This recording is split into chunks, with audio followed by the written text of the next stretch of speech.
I'm Doug Northcook. I am the creative director and CEO at a company called Creature. I started Creature a few years ago, originally just to build a game called Starship Home, which I'll be talking a bit about today. But that quickly spiraled out of control because some of my friends came to me and said, hey, will you help publish our games?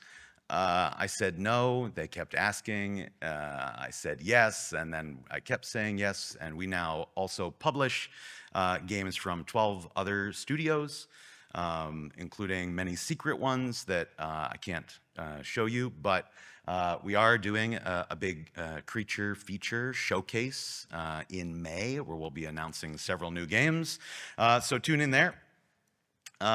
And today, I'm going to be talking to you about designing for the living room the spatial architecture of mixed reality, or my preferred title, Managing Meat in a Box. On our team, we often talk about meat, the idea of trying to design for a meat-based controller, or in a simpler way, which is that we are making games for both homes and for bodies when we're designing in mixed reality. I don't know if Andrew's here, but Andrew Ike from Alchemy Labs, the job simulator studio, he and I often talk about this idea of every great VR game being a role-playing game. And I think you see this across a huge range of titles where it might not explicitly be a classic role-playing game, but even a game like Gorilla Tag is, at its heart, a role-playing game where you must become Monkey. But in mixed reality, this is something I said last year, and me and my team have been continuing to talk about, which is that we love the idea of a great mixed reality game being a role-playing game for the room itself.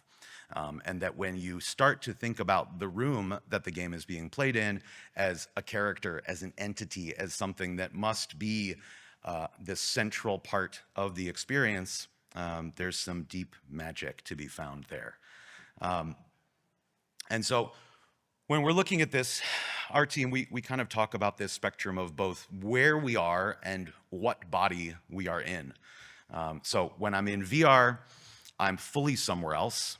I'm often in someone else's body, a character's body, a mech, whatever it is, or again, in something like Job Simulator, you have no body. When you pick up an object, Alchemy has this idea they call tomato presence, where when you pick up a tomato, your hand disappears and now you just have the tomato, right? So someone else's body or no body.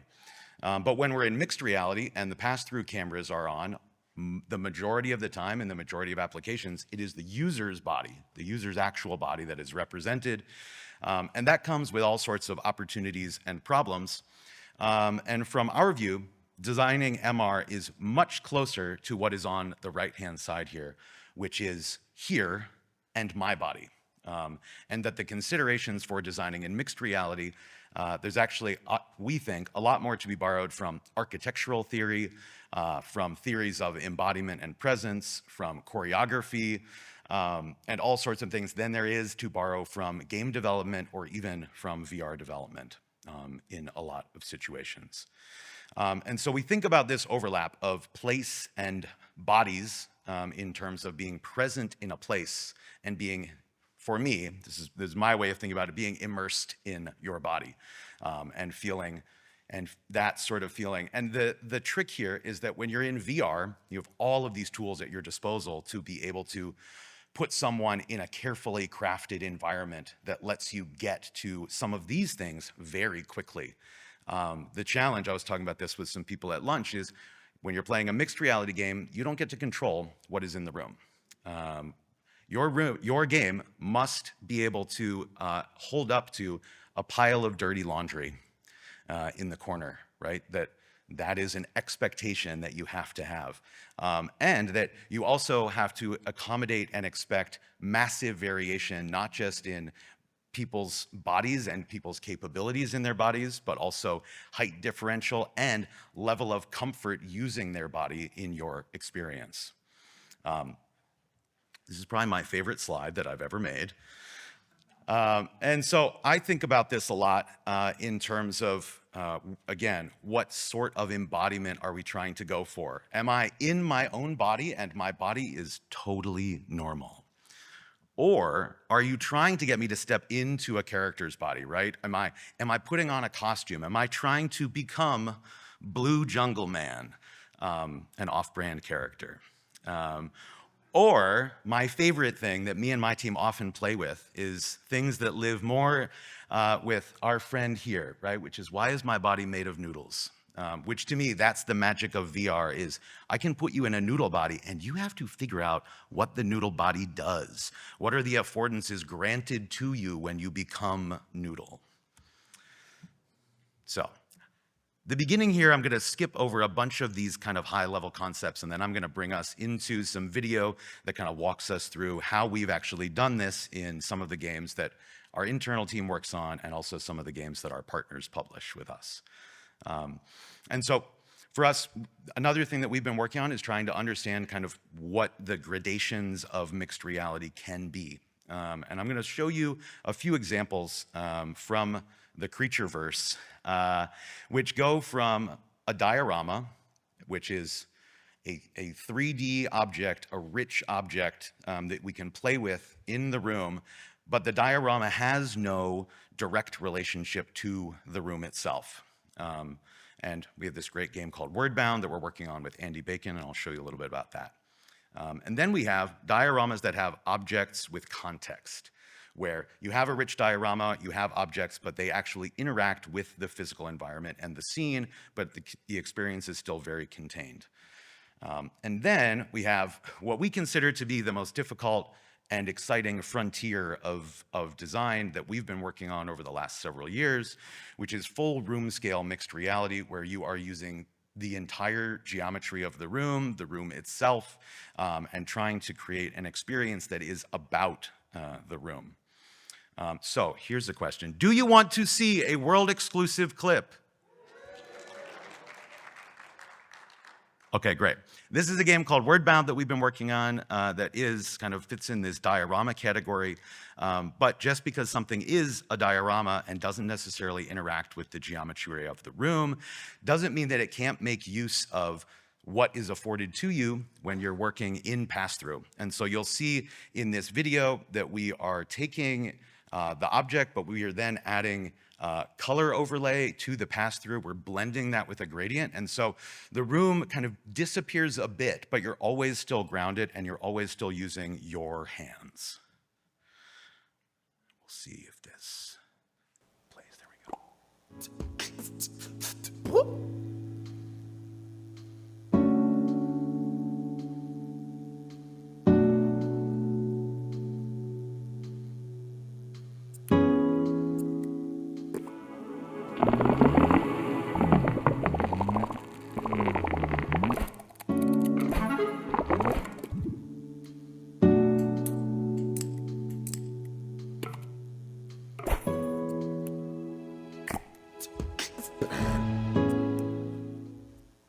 Isn't that nice?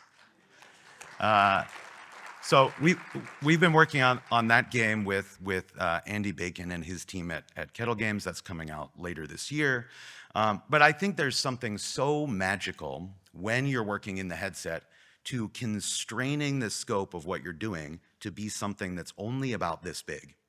And we've been working on this game for a long time. Andy started working on prototypes of this almost 8 years ago. And I think you see in there is like the detailing and the interactions are so unbelievably rich and yummy. And you can only get to that level of detailing because the game is not about the room. The game is just about this singular, incredibly rich toy. And we see something very similar in this amazing game called Cubism, made by Thomas van Bouwel. But Thomas went to the length of actually adding additional context, so you can anchor Cubism and the UI to a surface, and then the puzzle itself will actually interact with the surface in ways that are surprisingly delightful, and requires a huge amount of fine detailing and tuning. And here, right, we're using some of the surface detection and the scene understanding available through some of Meta's APIs to create this elaborate illusion that this object is grounded in physical reality. Yeah, I just saw somebody doing the beckoning of the object in there as well. If you haven't played Cubism, Cubism is a master class in these sort of fine detailed interactions, but also in how to do this sort of surface detailing that we see here. And then we get into room scale. And I'm going to let this clip play because I'm going to talk more about Starship Home as we go through. And I think this will give you, some of the clips I'll show later are from much earlier prototypes of things that we built. But this will give you a sense of, I think, quite how, how big, grand, and mad our team at Creature was to build this game. The dreams of an entire civilization. Thank you for accepting the delivery. Have a nice day. Launch sequence initiated. Oh, that's one fine-looking plant. Once fully grown, the plant might reveal the origin of the flight.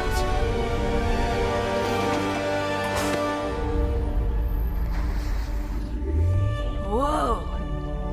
The Orchis floralis is the only specimen of its kind that can dream. This is a plant tree.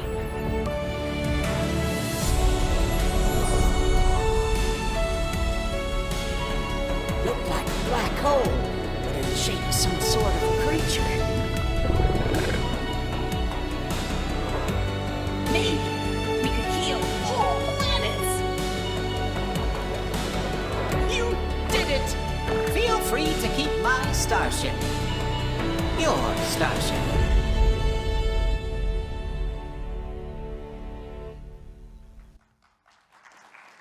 Thank you.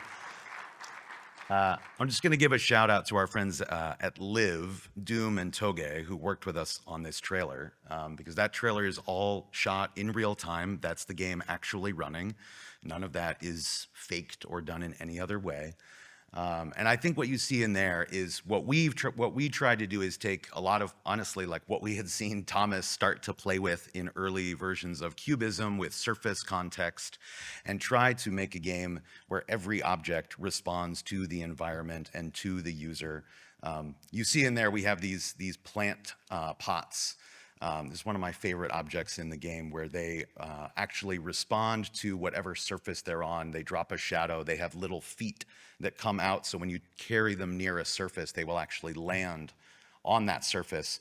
A shadow will appear on that surface, and when you pick them up and leave them in the air, they will activate little hover jets and kind of stay there, right? And a big part of that is, I have no idea what's in your room. Do you have a table? Do you live in a prison cell? Are there any surfaces? Are there piles of books everywhere, right? And so not only does the game need to respond, but every individual object needs to be able to respond to a huge amount of variation. And so how we accomplish a lot of this, and then I will walk through some very specific examples, is we're doing a few things. And so a lot of this is focused on some of the core APIs and things that we've been using that are available on the MetaQuest. I'll show a couple of examples of how we've used things inside of the Movement SDK, like inside-out upper body tracking to track the player's arms, hands, torso, and head. Using MRUK and Scene to actually be able to get an understanding of your room, to be able to anchor objects to surfaces, to be able to leave objects in persistent world-locked states.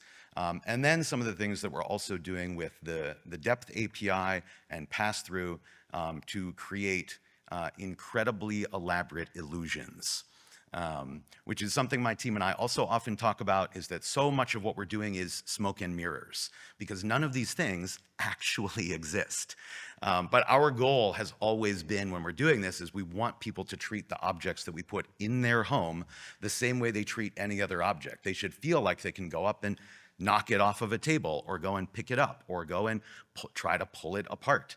And that when we meet those expectations, when we meet the player in their attempt to discover what's possible, and that when those things are actually possible, they are incredibly delightful.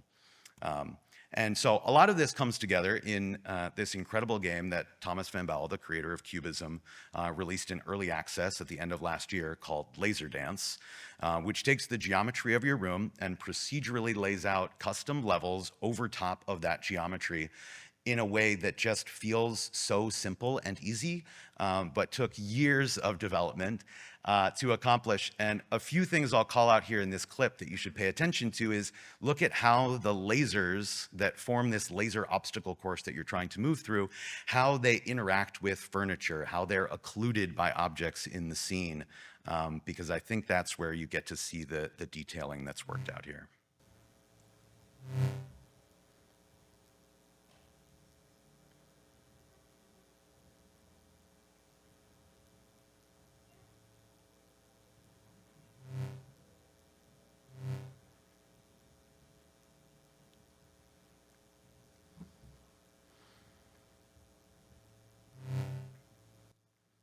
And a little trick I'll call out here is that all of this is shot from another headset.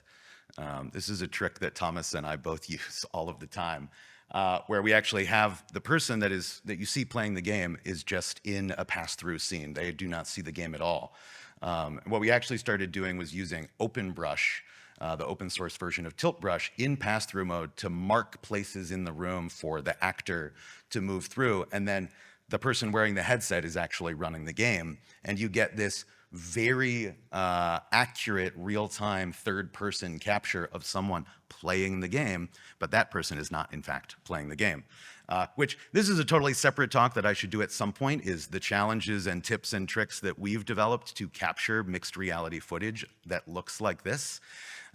Thomas actually went to the extent, and you can find this, I think, on his Blue Sky account. He designed, with a friend of his, a 3D printed mount for the Quest 3 so that you can mount it to a gimbal and use the Quest 3 as a camera. And that's actually how we shot almost every video that you ever see about Laserdance and Starship Home, is that we actually built our own camera rig for the Quest 3 so that we could try to get better native footage out of the headset itself. So, a big thing that, I spent a lot of time talking with Thomas in preparation for this talk so that I could speak a little bit more fluently about Laserdance, since that is his game, even though we worked very closely with him on it. And a big thing that we came back to is this idea of resiliency and trust. And that the handshake that we want to have with the user is that if you come with us, we're gonna take you into some incredible experience, but in order to do that, you must trust us. And we must try to maintain that trust. And a big way that we've done that is by trying to give them as many tools with which to trust us as possible. And so I talked a little bit about the way that we handle objects in Starship Home. This is an early concept drawing from our art director, Ash Pinnock, when Ash and I were trying to work through the design language for how to do this. And we kept coming back to this idea of surface agnostic objects. And that we wanted the user to be able to pick up any object in the game and put it anywhere in their home. Both because we want to give the user that control, but also because there's a huge amount of trust building that can be done when an object responds in a way that a user expects that it might respond. And there's some incredible pieces of that. I would say there's also like hundreds of variations of this that we could not put into the game because you cannot design in everything that the user could expect. A big thing that Thomas and I talked about all the time is that rooms are incredibly annoying. I'm going to show you this incredible tool that Thomas developed inside of Unity for taking individual room scans. So Thomas requested that anyone who playtested the game early on, and users still, would actually agree to share just the geometry of their room that's used by the game. And then Thomas has a massive collection of room scans from users from different rooms, homes, hallways, bathrooms, all over the world. And then we can run simulations of every single level in the game against that and look for where does this level break down in the structure. This is, I would say, the real challenge. Probably the most difficult part of designing in mixed reality is that you do not get to pick where the user plays the game. And that's both a narrative problem, but it's also I would say, a nearly unreasonable technical burden for a solo developer. But that's gotten a lot easier. And I think Thomas and our team at Creature have developed some really interesting ways of getting around some of these limitations. And so a big thing that we've done is both Starship Home and Laserdance have contextual involvement from the user. And so this shows kind of how you set up Laserdance, which is that we actually have the user place the UI for the game on a surface. And then you guide them to place the secondary UI for the game, and then it generates the laser maze between those 2 points. And what that tells us is the user can walk between those 2 points, and the user can reach both of those points, right? Without that, we're only able to rely on the scan and the geometry and the information that we're able to access. But what if a surface is a window? What if a surface has a priceless painting on it? What if there is a cactus in the way, right? And that's the information we don't have. In Starship Home, we go way further with this. And we actually have the user set up all of the core set pieces. So when you start Starship Home, we have you place your holographic projector on the floor. And then it is from that point that we bring in the box that is delivered to you by our delivery service. And in the box, you unpack all of the components of your Starship. And what this did is it gave us actually several contextual points, including the largest set piece, the helm, which is the first piece that you place, which is a very large piece, is that tells us this is the large area where the user feels comfortable spending the most time. And then we always redirect the player for big moments in a lot of different scenes back to this vista point. And then separately, we place windows on other surfaces. And so then we have a collection of user-guided points where we know this is a place where the user can actually touch the wall. The user can walk between these places. And that lets us build a much more compelling experience because of all the information we've had the user give us. And in the case of Starship Home, we narrativize that entire process, right? Is that we've sent you this starship in a box. You have to assemble it. It turns out it's not your starship. It was just sent to the right address, but on the wrong planet. This is something I wanted to show because this is one of the more interesting early things that both Thomas and I were working on with the team at Meta. And what this shows is this is, I think, running on the Quest 2 with black and white pass-through. And what this shows is the guardian boundaries of the headset itself appearing every time that the user tries to put their hand towards any surface in the scene.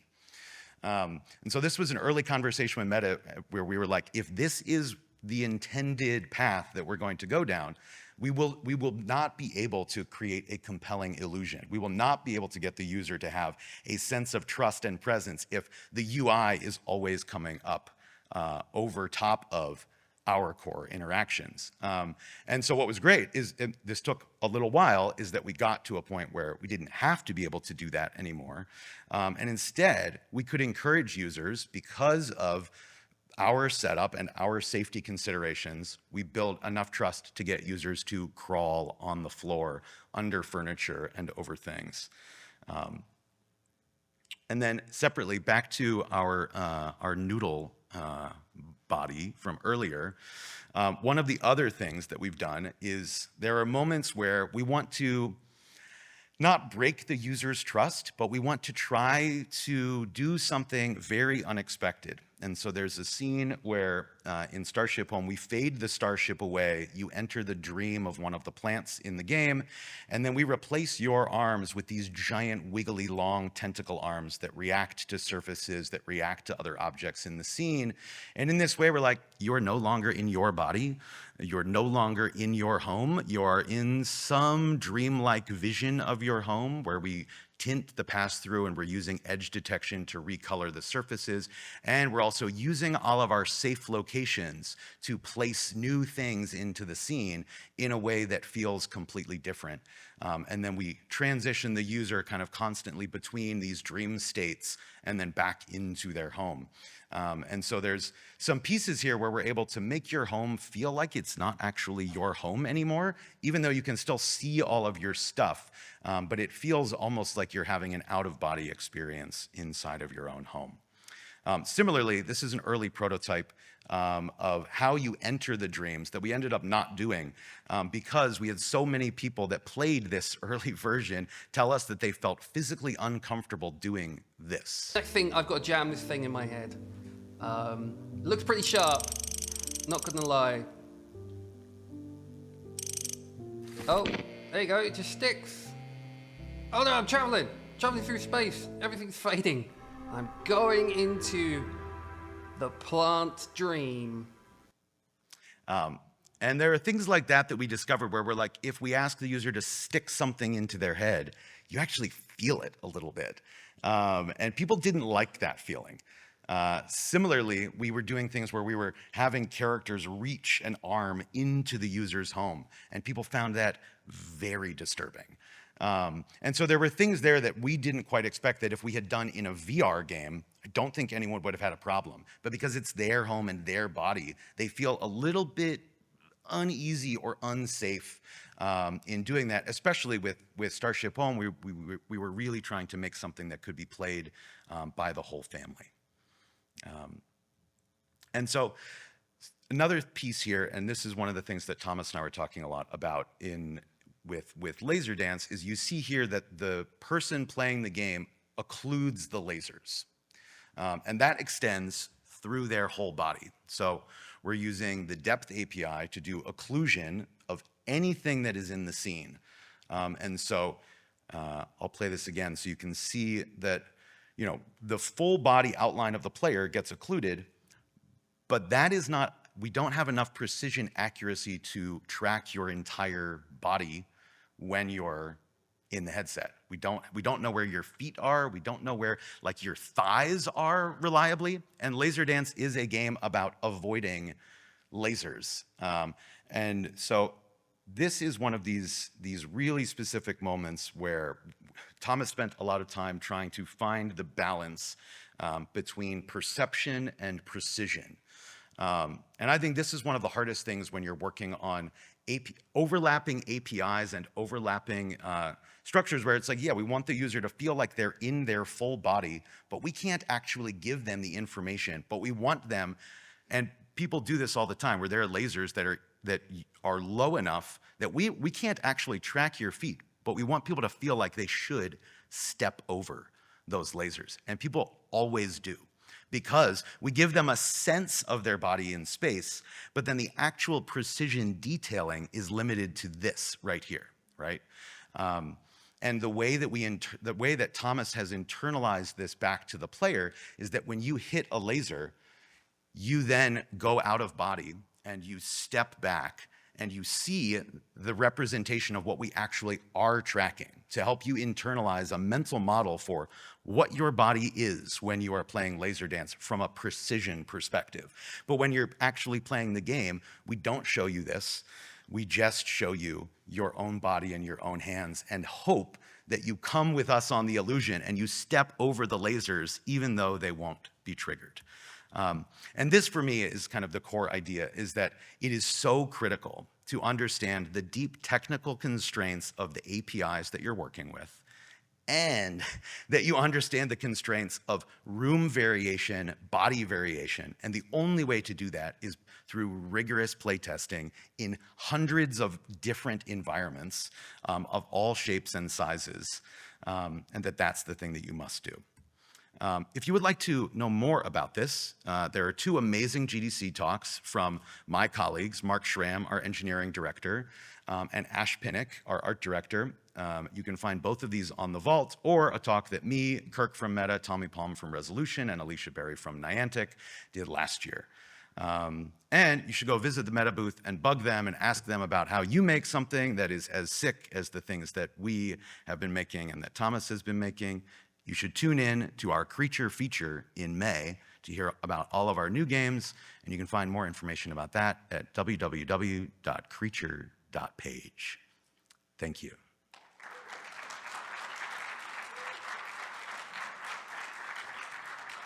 I think I hit time exactly. And I did not do a timed run through of this talk, so thank you. I think we have a few minutes for questions. So if you have a question, you can raise your hand, and I think they'll bring a microphone to you. Or yes, there's a microphone right there. So, and I will stick around for a few minutes if we do have any. But if not, I'll just be out in the hall. Somebody's coming up. Okay, cool, cool. Please, I'm going to drink water while you come up. I appreciate how you said like that it's so unreasonable to put yourself through these challenges, right? It's so difficult to design and build mixed reality experiences. So I really appreciate all the work that you guys are doing and kind of just working at the edge of what's possible right now. Thank you. So I see that and I appreciate it. In your opinion, I'm just curious because part of the magic of playing in your own environment is that it's your own environment and that kind of shared physical experience. Yeah. I'm just curious about any experiments that you have for making multiplayer experiences and any challenges that you see there, like, you know, what's possible, what's not possible, and what those boundaries are. Yeah. I'd say that's like a long conversation. But I'd say a lot of these same things apply, but there's a whole new set of considerations. There's a great game that Shell Games built called Party Versus, which is a mixed reality multiplayer game that basically stitches 4 players' physical spaces together at the corner, and then you play against other people in their rooms, which I think is a very compelling concept for how to do mixed reality multiplayer. I think that is more realistic currently than like trying to do co-located multiplayer. I think unless you're doing that in a location-based experience where people are coming and using a bunch of headsets in person, it's a pretty big ask to be like, you have a headset, I have a headset, let's meet up in the same location. I think that's like, you know, maybe in like a decade, but I don't think we're quite there yet. But I would look at Party Versus from Shell, and there's a few other kind of early attempts at this. So it's something we've been discussing, but we're not quite ready to jump in there. We've got some other new crazy things that we're working on first. So Thank you. thank you. Thank you for the talk. One thing that I'm struggling with, and maybe you have some information on how this has impacted the titles and the folks you work with, is getting a user to do a room scan. If they haven't gone through that process before, yes. I know some of this is going to solve itself maybe as we get further along, and that'll just be happening ambiently in the background. But how have you approached that on the titles you worked on? Yeah. Because this is really incredible. It's a great question. So a lot of people end up churning. And yeah, this was something that we, so both Laserdance and Starship Home, we have our own methods for doing this. But in Starship, what we do is when you boot up the game, we have a UI that's like, do we have a room scan? Maybe, but it might be a scan from a month ago. And so we actually show the user in the opening UI what overlay we're using. And we ask them every time they come back, is it right? And they will just say, a lot of times they'll just say, yep, it's right. And then the game might not work as intended, right? And I think that's part of the trick here is that, yeah, we can't control what the user does. And there has to be kind of like an intense alignment of the user giving us the information we need to craft the illusion. And without that, it does start to degrade a bit. But I think overall, I think some of those like UI decisions and prompts that we built like helped massively with that.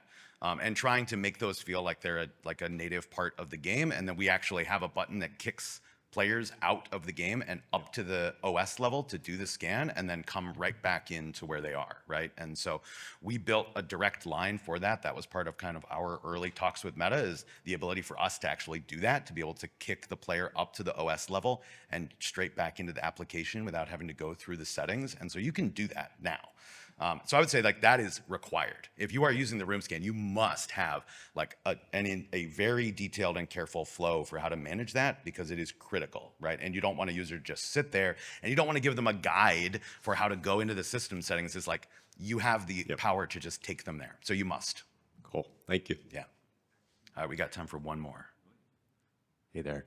I love whenever people refer to anything with the body as meat. On Deadpool VR, we always refer to it as meet space. Oh, yeah. So it's funny how people call things differently. I know it's pretty early on and wouldn't really probably make practical sense to be focusing on anything eye tracking wise, but I know future devices will have that. Are you guys doing any experimentation with eye tracking and have found anything interesting in the context of that in mixed reality? Yeah, I mean, I've been experimenting with eye tracking for quite a long time on some very early devices.